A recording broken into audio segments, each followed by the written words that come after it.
한 해 동안 적발된 마약 사범이 지난해 또 한 번 역대 최다를 기록했습니다. SNS나 이른바 다크웹을 통한 온라인 판매 방식이 늘었고 특히 코로나19 상황에서 국제 우편 등을 이용한 밀수입 사례가 증가한 것으로 나타났습니다. 강희경 기자가 보도합니다. 경북 구미의 한 주거용 빌라.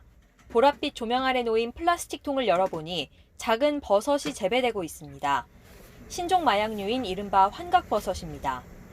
지난해 4월부터 6월까지 주거지 빌라의 멸균기와 현미경, LED 조명 등 전문적이고 대량 생산이 가능한 시설을 갖춘 뒤 환각버섯을 재배해 40여 차례에 걸쳐 판매한 일당이 검찰에 적발된 겁니다.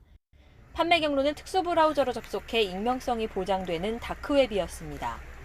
이처럼 저렴한 가격으로 종자와 장비를 산 뒤 전문 재배 시설을 갖추고 SNS나 다크웹을 통해 판매하는 마약 사범이 점차 늘어나고 있는 것으로 나타났습니다.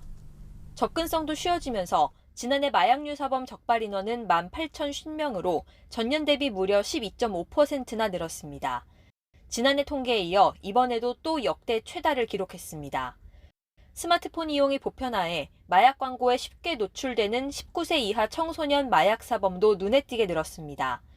지난해 청소년 마약 사범은 전년보다 31% 증가한 313명으로 집계됐습니다.